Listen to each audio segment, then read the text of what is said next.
So good morning and good afternoon and good evening, everybody, depending on where you're based.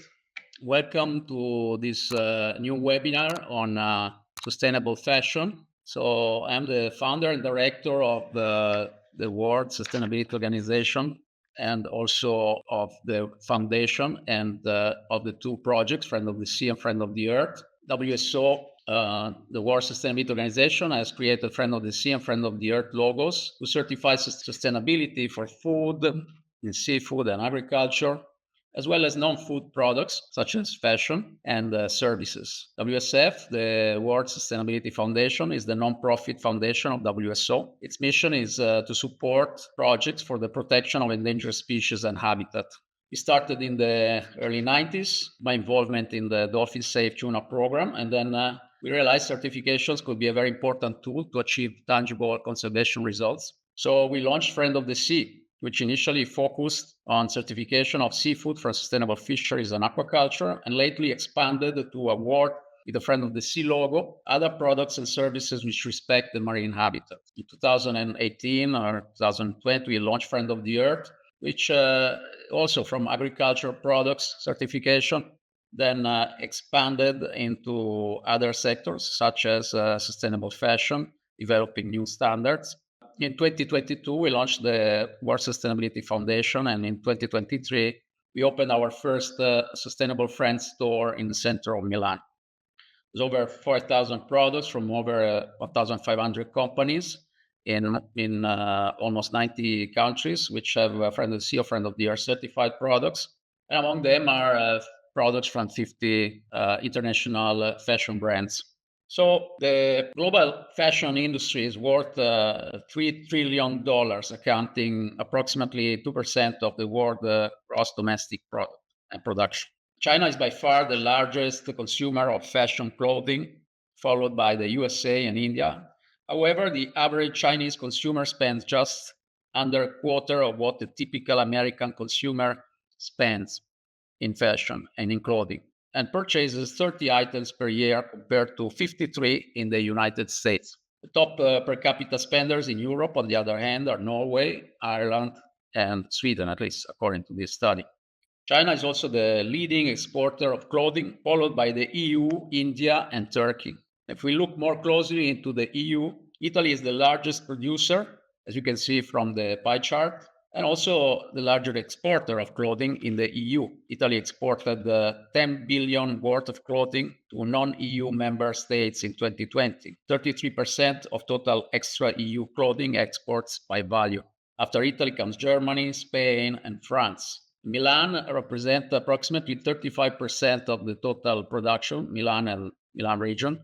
That's why it's considered the world commercial hub for fashion. That's where we are based. That's where we have our store and our organization.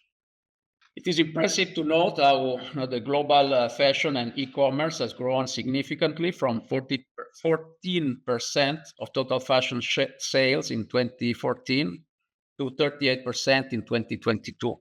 The main players in the fashion industry are presented here based on their value. The leading group is LVMH. It was previously Inditex.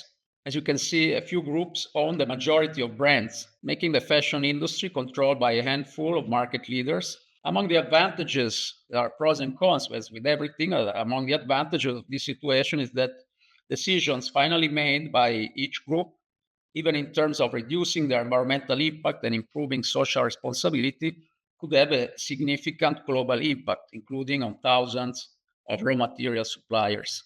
In fact, as you can see, a few groups in the global apparel industry have started initiatives to reduce the environmental impact. Of course, some of these are claims that are not verified.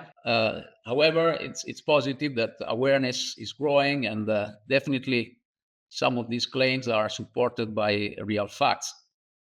It is the global apparel industry, which represents a significant portion of the fashion industry, is projected to nearly double in 20 years, from 2010 to 2030. In 2020, there was a significant decline due to COVID, but sales have quickly recovered. Since the beginning of the millennium, Production in the clothing industry has doubled, while the global population has increased by only 20%. The reason lies in the growth of purchasing power, even in emerging countries. Another factor is also the change in consumers' behavior, who, in fact, since the year 2000 to the year 2000, on average, use the items they purchase 30% fewer times. It's the light blue line descending, effectively causing production to double. It is one of the reasons for this change in behavior is the so-called fast fashion, which continuously stimulates consumers with cycles of new collections every week, basically, particularly and predominantly through online channels. It is one of the reasons for this change in behavior. Another, let's say, another impressive change, epochal change that occurred is the change in use of raw material. As you can see, there's been a major change, and man-made fibers have grown in terms of percentage of total to reach approximately 70%, while the so defined natural fibers have declined in terms of relevance on the market. You can see this expressed also on the graph here on the right. Clothes can be made from different fibers. The two main groups are natural fibers, as we were saying, derived from plants, animals, and minerals, and artificial fibers or man made fibers like organic polymers, such as nylon and polyester, and inorganic ones, such as metal, glass, etc. If we look at the trend since the 80s, the demand for polyester, as we were saying, has grown tenfold from 7 million tons to a projected 70 million tons in 2030. Among natural fibers, only cotton has continued to grow. It's the green line on the graph, doubling production from 15 million tons to 30 million tons, less than half of the polyester production. In other words, synthetic man made fibers now account for about 60% of the total fibers used. Therefore, come as no surprise that the fashion industry is among the most polluting industry in the world, given its significance, its relevance, such as also the food industry, the energy industry. It's normal. It's a basic in our life. So some statistics suggest that it generates approximately 20% of global water pollution, 10% of carbon emissions, 21 billion tons of waste, and so on. With the doubling of production, we have also witnessed a corresponding increase in its environmental impact. Additionally, it contributes to presence of microfibers in the ocean released from washing of synthetic fibers. A significant portion of the water impact occurs in producing countries, as well as the other impacts, and might seem less relevant to consuming countries. However, it's there. This is why I felt it was important to highlight some of the most dramatic impacts. For example, the water levels in the Aral Sea are less than 10% of what they were 50 years ago, as the two rivers that supply water to the lake have been diverted to provide irrigation for cotton production in Uzbekistan and Turkmenistan. I apologize. The Citarum River in Indonesia also once served as an open sewer for hundreds of clothing manufacturers who dumped chemicals into the river. Today, it is considered one of the most polluted rivers in the world. Given that it remains highly labor intensive, it is natural for the fashion industry to turn to countries where labor costs are currently lower. In turn, this can be an employment opportunity for those countries, provided that living wages are respected, along with other aspects of social responsibility, such as adequate working conditions, no discrimination, workplace safety, and so on. Unfortunately, the fashion industry still faces significant challenges. For instance, 90 days payment terms and illegal or irregular contract are common, while discrimination persists, with 70% of models being white. Additionally, 28% of models report experiencing sexual abuse, and concerning 81% have a body mass index below healthy levels, often falling into underweight or severely underweight categories. These issues highlight the urgent need also for greater accountability or reform in the industry. There's much debate about which textile material has a greater impact. One way to analyze the issue is to use the Higg Sustainability Index or other available tools that I will show you that are available publicly on the web and on the market. The Higg Index, which has more recently been improved, as you will see, however, only considers the impact of producing 1 kilogram of material and do not account for the impact of processing and distributing the garment, nor how the garment is used or how frequently it is washed or how durable it is. These factors all depend on consumer behavior and the production policies of manufacturers. Indeed, the Higg Index tells us that the natural products, on average, as you see from this graph, have a greater impact during production, e.g., bovine leather, silk, cotton, wool, while synthetic fibers have a lower production impact. This, of course, does not take into account cases where the fiber comes from recycling or other initiatives that a specific producer may have undertaken to reduce their impact. It's an average. More recent Higg Index, you see here some images of its reporting. It's much more detailed and can really help companies make good environmental strategic decisions. And some of them are even using it, as you see on the lower image, to promote the good performance of their textiles and products.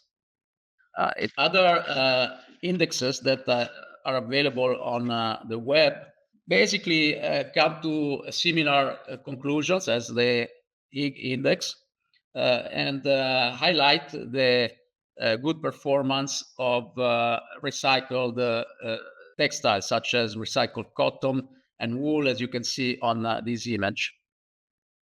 In general, what is very difficult to find, because it's a factor that is difficult to be taken into consideration on these indexes, is the durability of the fiber. However, most of the studies that are available on the web conclude that in general, especially in terms of strength, durability, wash and wear, the man-made fibers perform better, as you can see, as with some exception in some cases for some of the tests, such as for acrylic and for silk, which perform very good, and cotton, which perform good for strength. Of course, again, one cannot generalize. Of course, a well-made product can last for a long time for both materials. I always bring as an example a jacket that I still wear from my father from the 60s. It's made of wool and it's excellent material. And also some Sundeck Bermudas, which obviously are made of synthetic fiber, which I bought in the 80s, in the early 80s, and I can still wear and they still work. So, and they resisted much more than some cotton, for example, or other natural colors, Bermudas. So everything has to be looked at case by case. That's the concept. However, we also deduce from this that we cannot and should not demonize certain fibers. Normally, there is a tendency to demonize synthetic fibers. And we should consider all the various impact. And the tendency nowadays, also at EU level and UN level, is to promote the use of the so-called preferred fibers that you see here described in this graph, and which basically are those fibers which are either upcycled or recycled or regenerated or originate from certified sustainable production, be it agriculture or silviculture, as you can see. This is the best choice, let's say, according to the average study and index on the market. And unfortunately, as an estimate, the percentage of production available in this form is somehow between 1 and 5% or maximum 10% globally. So there's really space for improvement in the industry.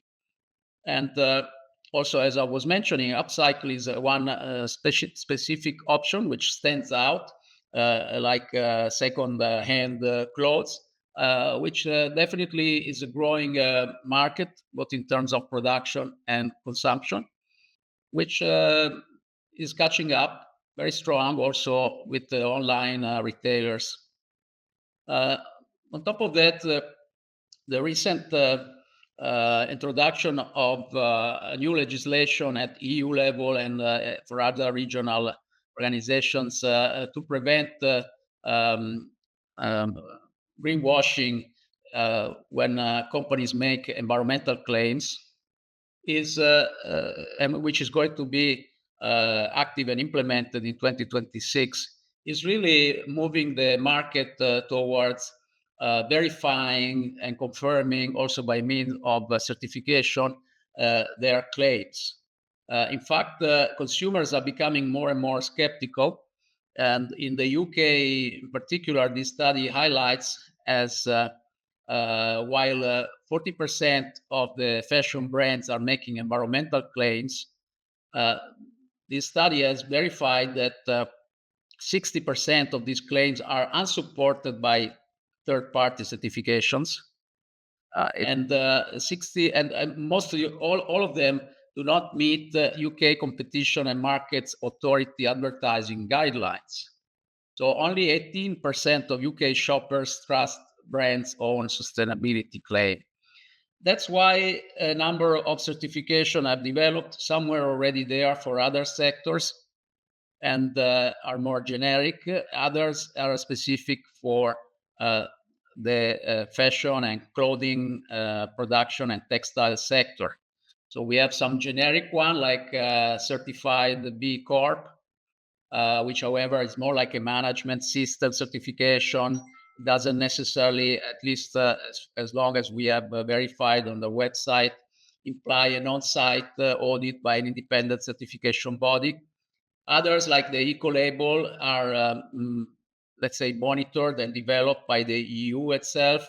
But however, they are limited to the EU. They are not international in scope to the products that sell in the EU. Some are limited in the scope of their verification, such as fair trade, which looks obviously at the social and trading good practices. And others are much more specific to fashion and clothing, and they are GOTS, the Global Organic Textile Standard, which certifies basically textiles containing at least 70% organic fibers, and Oecotex, which ensures that the tested yarns and textiles do not contain illegal substances. Again, one is specific for organic, which currently represents approximately 2% of the total agricultural area worldwide. So it's still limited in terms of its market. And the other one is specific for the processing phase, not the agricultural phase, Ecotex. And then there are some more recent one, like the Global Recycle Standard, which of course certifies at different level and percentages the recycled content in a product, which could be also a cloth or a fashion product. And then there are certification like CDEX or SA 8000, which focus on the social accountability aspect. Consumers are becoming more and more aware, depending also on the nation and the city and area, metropolitan or country level. They are willing to pay a bit more. Of course, this then has to be verified on the market, but definitely they're willing to prefer a product if it's certified, and they give a lot of value to the labeling on the product, because then it facilitates their choice. The description of what the market is like and what consumers want, which certifications are out there. Our organization, the World Sustainability Organization, has launched a couple of years ago a certification under the Friend of the Earth logo. it's a certification for sustainable fashion and textiles now also, which basically aims at providing the market with finally a consumer-friendly certification with a friendly claim, not an acronym as most other certifications out there, as GOTS, BCI, GRC, GRS, and SA 8000, which are difficult to be understood by consumers. And also a certification which awards with the eco label all the different paths which are recognized to be acceptable for sustainable practices. So not only organic or not only recycled, not only regenerated, but all the different paths that we have seen so far. So in other words, the preferred fibers that we have seen with some addition with upcycling, with the social accountability part, etc., etc. Because we think that consumers deserve a unified message and a standardized law. So the requirements, of course, are, as you might expect, focused on the environmental and the social management system, the compliance with the law, the impact that the production might have on the ecosystem, and thus the protection of the endangered flora and fauna in course of agricultural site, appropriate use of hazardous substances, water, energy, waste management, and economic sustainability. So, of course, there are more details if you want to drill a bit more in depth. The standard is on the website, and we will send it to all the participants also to the webinar. And as I was mentioning, we have also a certain level of equivalence with or partial equivalence with some of the labels that are out there, depending on how their requirements overmatch our friend of the earth requirements for sustainable fashion. And this way, we prevent also double auditing. We since the beginning with Friend of the Sea have used independent certification bodies which have applied for the accreditation from the national accreditation bodies. Recently, this week, we have obtained the endorsement of the multilateral agreement of IAF and recognition between the different accreditation bodies. We will go for that also for Friend of the Earth. Currently, we have it for Friend of the Sea, but the process we use is the same. We use independent auditors, qualified auditors. The benefits for the brands which obtain the certification, of course, the first benefit is the use of the Friend of the Earth logo on their tags, on their products, on their garments. But our support in terms of promotion and network doesn't end there. We activate international press releases, media outreach efforts to get companies mentioned on major magazines. As you can see, we have been present and mentioned on the major fashion magazines in the past couple of years. And then the brands garments can be included and showcased on our Sustainable Friends concept store in the center of Milan, in the heart of Milan fashion district. And the brands can participate to the trade show that we participate to. The next one is going to be actually in a month's time here in Milan at the Fashion and Jewelry Trade Show. We participated also to Pure London and several others. The companies also can claim their contribution to the World Sustainability Foundation because, in fact, part of the royalties or the yearly royalties go to support the foundation. And they can also, at the platinum level, participate in a collective fashion show in the same days of the Milan Fashion Week in September. And you can see some images on the left of the recent one. You saw some on the previous slides. So we got a lot of media attention, as I was saying, over the past months. These are just some of the media mentions that we got. And if you need some more information, of course, there's a lot of information on the website about the certified brands, about the activities. This is the snapshot of the certified brands. As you can see, they come from 4 different continents. All of them are different stories. Some of them are also textile producers. And this is the price list. As you can see, it's very accessible at the entry cost of 1,000 euros to undergo audit for the certification, and it's a bit higher if you want to participate to the fashion show. So summing up, and this is my last slide, why choose Friend of the Earth?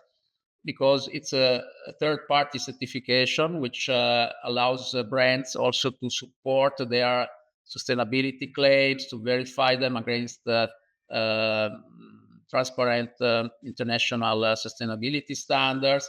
It's open to the different paths of certification, such as upcycling, recycling, regenerated or sustainable organic agricultural fibers. It recognizes consequently also other certifications, thus avoiding double auditing, and it provides a consumer-friendly claim. It contributes to the conservation projects. So in this way, we really close the circle. We give back to nature and meet also consumers' expectations. And because Friend of the Earth and WSO can provide a full promotion package for small, medium, and also bigger enterprises who want to leverage on this and leverage also on our presence in Milan, the major hub for commercial fashion in the world. So, with this, I conclude. Thank you very much.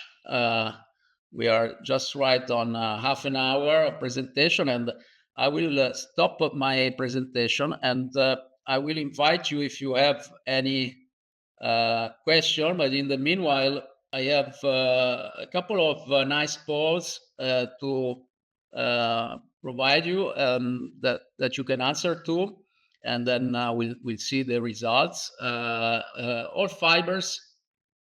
The first poll is question is all fibers, including natural and synthetic, can be used in making clothes in order to reduce our impact. We should upcycle them or prefer those which are recycled, regenerated from sustainable agriculture. Do you agree? So, do you agree that all fibers, including natural and synthetic, can be used in making clothes, let's say, with good practices and in a lower impact way? But we must upcycle, recycle, regenerate them, or if it's from agriculture, source those which are from sustainable agriculture. It's a bit complex. If you have doubts, you can say that you have not yet made up your mind. But basically, we respect everybody's opinion. So we know that somebody is sensible on this aspect and still prefer natural fibers, still think that for in terms of quality and the moral behind it and the ethical aspects, those are preferable. So we would like to know if with my presentation and the data provided, I somehow changed your opinion, or you're still position in that way. That's we need to respect each other's opinion and keep on talking and drilling and analyze the situation. So in the meanwhile, I'll show the results to everybody. And then a second poll. Do you believe that current existing fashion-related certification, e.g. Ecotex, GOTS, Global Recycling Standard, are sufficient? Or do you think there is need or a space for a new, more comprehensive label such as Friend of the Earth? Okay, so while you reply to these questions, I will check if there are any questions. Okay, we have a question about the Friend of the Earth certification for fashion. What are the benefits? As I was mentioning, the main benefit is the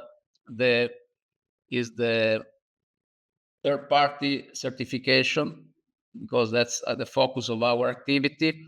It provides the company with verification by a third party, by a qualified independent third party, that the garment is really compliant with a number of sustainability requirements. Um, the other benefits related to also the package of joint marketing and promotion activity and events that we provide that I mentioned. So international press release, um, presence at the Friend of the Sea Sustainable Friends concept store in Milan, and the fashion show in September, participation to the trade shows where you can potentially talk about your environmental engagement and social engagement to buyers from worldwide. Another question is how important do you think it is to support conservation projects while while doing fashion, let's say? Well, I think normally in any company there is a space for supporting also communities and supporting the local environment and local NGOs, etc.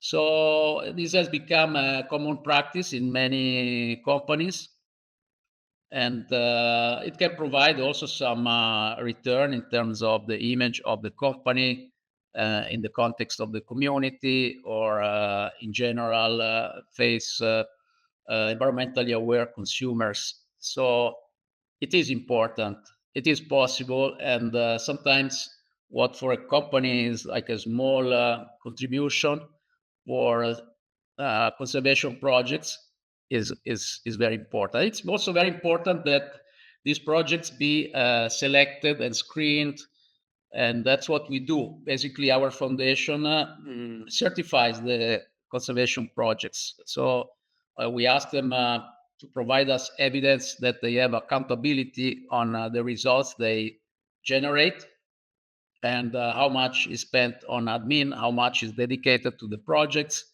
So we have certain parameters that have to be respected.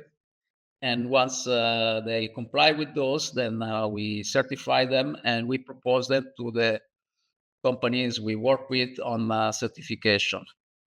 So here we are. I think we don't have other questions. In the meanwhile, I will jump to the polls. And yeah, today probably we are all a bit tired. We don't have a lot of results, but for the first question, it looks like all the answers were in favor of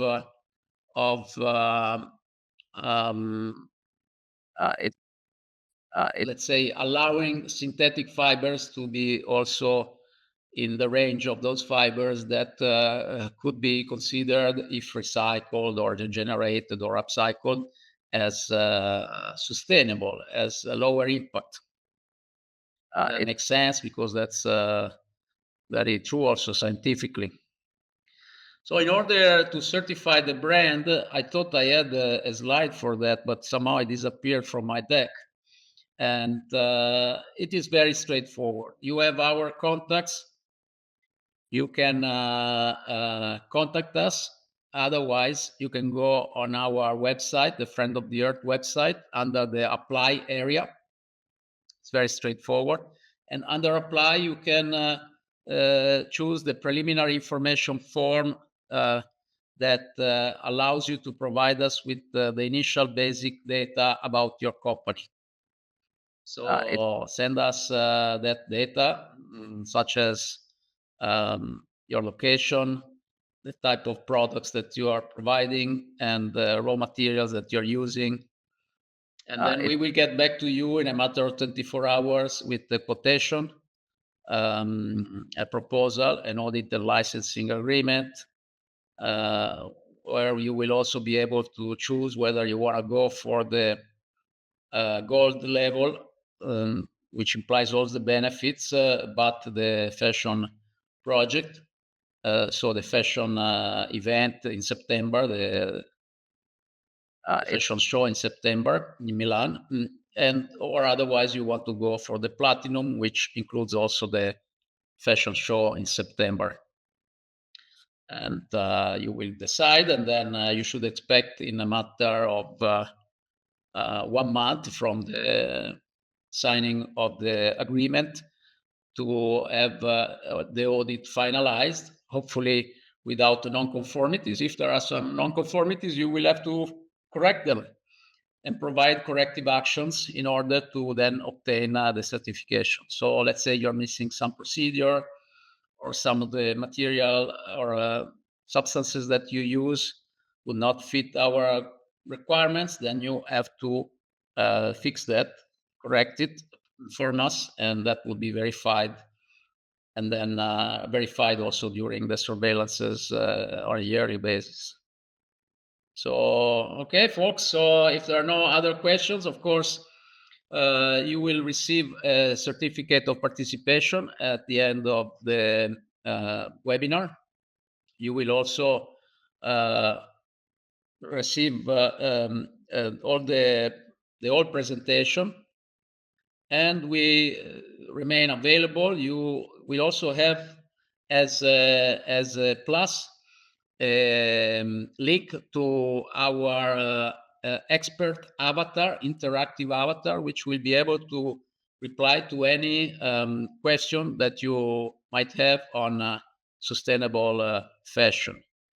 So that's it. That's it for now. The webinar will be recorded and will be available on the website, edited very, very shortly. We will alert you about that. Thank you so much, and please follow up with us if you have other questions or doubts, or if you want to go for the certification. Thank you so much. Have a great day. Help our planet with this first step. Follow Friend of the Sea and Friend of the Earth across our social media. Like this video and subscribe to our channel. Your follow and subscription helps us spread the sustainability message to everyone. Let's build a better world together as sustainable friends.